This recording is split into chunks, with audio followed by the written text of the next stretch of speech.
आपको राहुल गांधी की बात अगर आप कर रहे हैं, हम ये कांग्रेस के विरोधी नहीं है, लेकिन कांग्रेस को अगर सत्ता में आना है तो योग्य नेतृत्व को लाना पड़ेगा। उसके बाद चाहे आप दुनिया भर का ढकोसला करिए, उसका कोई परिणाम निकलने वाला नहीं है। राहुल गांधी से कोई उम्मीद दिखाई नहीं देती? इसके पहले भी बहुत उन्होंने यात्राएं की, उसका क्या रिजल्ट मिला? जहाँ 4 मिलता था वहाँ 1 भी नहीं मिल रहा है, तो मैं उस पर नहीं विश्वास कर रहा। क्या बीजेपी सरकार केवल जनरल लोगों का ही कार्य कर रही है? चलिए देखिए, अभी 5 लोगों को भारत रत्न दिया गया, कितने सामान्य है उसमें बताइए? कोई सामान्य है? कर्पूरी ठाकुर साहब, तो कर्पूरी ठाकुर साहब है, नरसिम्हा राव जी डॉक्टर स्वामीनाथन थे, उनको भी दिया।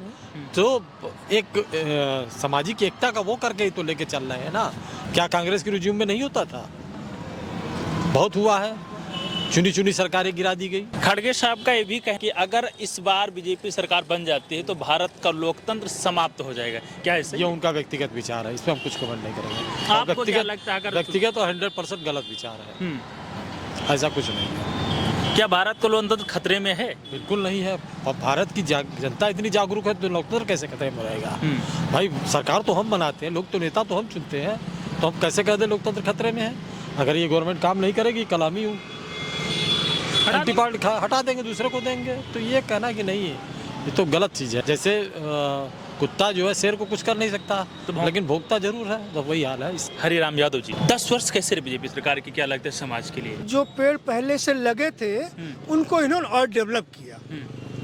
पहले से पेड़ थे उनको और डेवलप किया, सड़कें थी उन्होंने बढ़ाया, रेलवे ब्रिज की पॉपुलेशन बढ़ी, रेलवे ब्रिज, फ्लाईओवर, गाड़ियाँ बढ़ी, जरूरत पड़ी, बढ़ाया। तो ठीक है, जैसे एक सत्ता को पब्लिक के लिए करना चाहिए वो उन्होंने किया, इसमें हम इस पर दो राय नहीं। कि महंगाई, बेरोजगारी बहुत चरम सीमा पर आ गई, तो क्या बीजेपी चरम सीमा की क्या लिमिट है? ये किसने तय किया चरम सीमा? विपक्ष का तो यही विपक्ष का है, आई एग्री, लेकिन चरम सीमा की क्या लिमिट है?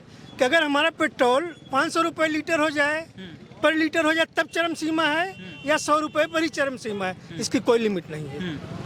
समझ गए? ये बात तो हम मानते हैं ना। गेहूं आज हमको 25 रुपये मिल रहा है, वो चरम है। कल ये 45 मिलने लगे, तब भी चरम है। और कल ये 10 रुपये मिलता था पहले, तब भी चरम था। तो इसका कोई स्केल नहीं है, पैमाना नहीं है। 2014 का जो मैनिफेस्टो आया था बीजेपी सरकार का, उसमें ये बात आई थी कि 2 करोड़ प्रति वर्ष नौकरियां, डॉलर घट करके 40 पर आ जाएगा। जो बात स्टूडेंट, तो मैं आपसे एक जनरल भाई, आप समाज के व्यक्ति, तो क्या वर्तमान जो मैनिफेस्टो में चीज़ें थी, किसानों की आय दोगुनी होगी, चाइना को हम लाल आंखें दिखाएंगे, चाइना से डरेंगे नहीं, तो क्या जो मैनिफेस्टो में सारे वादे हमें पूरे होते दिखाई दे रहे हैं? हमने वो प्रोग्राम बनाया था और हम उस पर अमल कर रहे हैं। हम हो सकता है कि पूरा न पाए हों, हमने जितना टारगेट फिक्स किया था उतना हम शायद न पाए हों, लेकिन ठीक है, उस तरफ हम बढ़ रहे हैं। जिस दिन ये मुद्दा बन जाएगा, बेरोजगारी हवा पानी में नहीं, जिस दिन एक्चुअली मुद्दा ये बन जाएगा, कोई भी सरकार होगी वो नहीं चलेगी।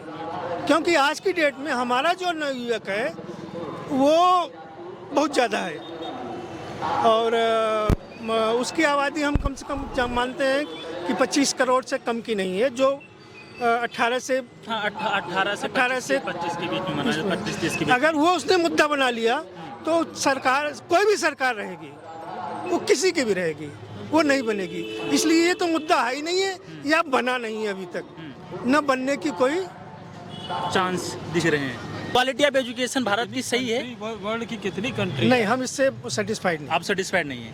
क्या अगर जिस देश में 80,000 लोगों को राशन दिया जाए, उस देश से आशा की जा सकती है कि विकसित देश हो सकता है? नहीं हो, ये बात भी सही है। इस तरह इनको कुछ ना कुछ, तो इस पर हमने पहले भी बोला है कि इसको, इन पे कुछ ना कुछ चेंज करना पड़ेगा। इस तरह से 80 करोड़ आदमी को आप बैठा के खाना नहीं खिला सकते। एक तो इससे क्या होगा, अभी यही मोदी ने, देखिए मोदी जी ने, आपको याद होगा लोकसभा में मनरेगा का मजाक उड़ाया था कि मनरेगा को मजाक, वही काम आप कर रहे हो, वही मजाक आप भी उड़वा रहे हो। 80 करोड़ आदमी को भोजन देके आप उनको, मतलब आप तरीके जो टैक्स पेयर का पैसा है उसको आप इस तरह से लोगों को बांट रहे हो।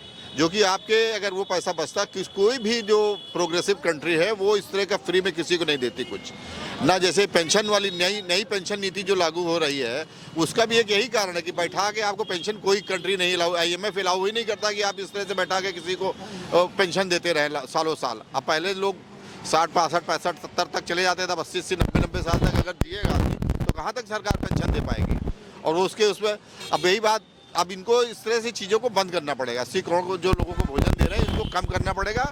बहुत ज़रूरतमंद हैं जो नहीं कुछ कर सकते, डिसेबल हैं या कुछ वास्तव में नहीं कर सकते, गरीब हैं, उनको देना चाहिए। 4-5 महीने मान लेते हैं, कोई डेट फिक्स नहीं हुई, तो क्या इस बार अनुमान है, मतलब तीसरी बार मोदी जी प्रधानमंत्री बनेंगे? बिल्कुल, असल में देशवासियों के पास कोई और विकल्प है ही नहीं जो एक लीडिंग पार्टी लीड करके पूरे देश में सरकार बना ले। ऐसा कोई चेहरा देशवासियों के सामने नहीं, इसलिए मोदी जी तो बनेंगे ही बनेंगे। लेकिन विपक्ष वाले तो पूरा गठित हो गए हैं, कई सारी पार्टियों की इकट्ठा कर करके, खैर 2-3 पार्टियां टूटने लग गई, टूटना शुरू हो गया गठित होने के लिए, फिर विघटित हो गए, तो इसको तो आप गठित नहीं कर सकते। गठित होने के लिए मीटिंग की थी, फिर विघटित हो गए, उनकी अपनी सीमाएं, अपनी समस्याएं हैं, तो संगठन तो उनका ही नहीं। और उसके पास, उन लोगों के पास क्षेत्रीय आधार के मुद्दे हैं, राष्ट्रहित की बिंदु नहीं है, विषय नहीं है, इसलिए जनता उनको समर्थन नहीं देगी। अगर वो एक बार एकत्रित भी हो जाते हैं, संगठित भी हो जाते हैं, फिर भी वो चुनाव नहीं जीतने वाला। इसकी तो मैं जो मतलब एक तरह से गारंटी दे सकता हूँ। गारंटी देते हैं कि विपक्ष के हाथ में कुछ लगने वाला नहीं। जी जी।